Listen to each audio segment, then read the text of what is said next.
সালেক, এলাকার খবর কিছু রাহুসনি। মসজিদের ইমাম সাহেব বলে তান্ত্রিকগিরি করি বেড়ায়, তো ওগুলো খবর কিছু রাখবি না? এত মান সম্মান কিছু রাখবে না ভাই হুজুর আইয়ে। হ্যাঁ হুজুর আইয়ে তো ভাই। তান্ত্রিক হুজুর, আসসালামু আলাইকুম। কি অবস্থা আপনার? ওয়ালাইকুম আসসালাম ওয়া রাহমাতুল্লাহি ওয়া বারাকাতুহু।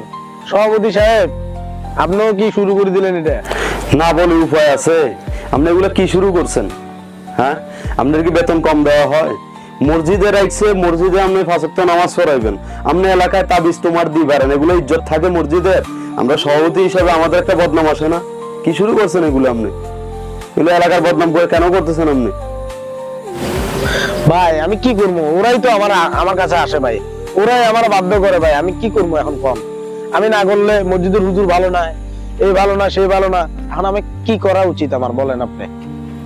আপনি ওসব মানুষ, আপনি বুঝাইতে পারেন মানুষকে, আপনি তো এগুলো করতে পারেন না। ওদেরকে বলবেন নামাজ কালাম পড়ে আল্লাহর কাছে চাইতে।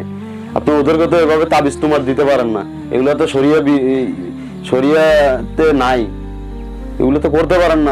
আপনি ওদেরকে নামাজ কালাম বলে আল্লাহর কাছে চাইতে বলেন, আপনি কেন তাবিজ তোমার দিবেন? ওরা আসলেই কি দিবেন নাকি? ওরা তো অবুঝ। আসসালামু আলাইকুম তান্ত্রিক হুজুর, আপনার পুরো এলাকায় টোকায় আসলাম, পাইলাম না। ওয়ালাইকুম আসসালাম।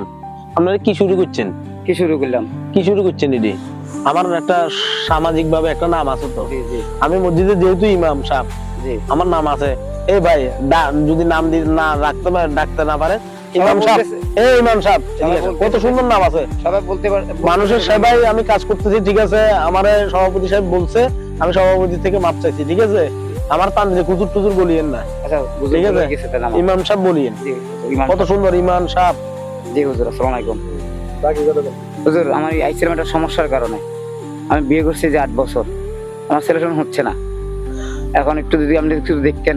ভাই আমার কিছু দেখেন না, ওই আল্লাহ, আল্লাহ উপর আল্লাহ আছে, 5 ওয়াক্ত নামাজ কালাম পড়েন। আপনি তো নামাজ মসজিদেই যান না, জি, ঠিক আছে? আপনি নামাজ কালাম পড়েন 5 ওয়াক্ত আল্লাহর কাছে। যদি আপনি একটু ব্যবস্থা করতেন ভাই আল্লাহর কাছে আপনার হাত বাড়ান, দেখবেন আপনার হাত আল্লাহ কখনো খালি ফেরাবে না, ঠিক আছে? প্রয়োজনে দরকার হইলে গভীর রাতে উঠে তাহাজ্জুদের নামাজ পড়েন, আল্লাহরে ডাকেন, দেখবেন যে আল্লাহ আপনার সঙ্গে করে দিব। যাক, আল্লাহ ফু দিয়ে দিছি জান। যাক, আমি অত্যন্ত খুশি হয়েছি। আমি বলার পরে আপনি নিজের চেঞ্জ করছেন, এলাকার মানুষের সেবা করতেছেন, এইভাবে আপনি চালাই যান, সমস্যা নাই। বেতন আদি কম হইলে ওইটা আমি দেখবো, আমি সংগঠনের সাথে কথা বলবো। আপনি এইভাবে কাজ চালাই যান, আপনি সবার সেবা করবেন, পাঁচটা সুন্দরভাবে নামাজ কালাম পড়াবেন সবাইরে, আপনি আবার কি এই মসজিদে ফিরে আনবেন। যাক, খুশি হয়েছি। আমি আপনার বিষয়টা দেখবো ইনশাল্লাহ। আসেন আমরা মসজিদে যাই, চলেন।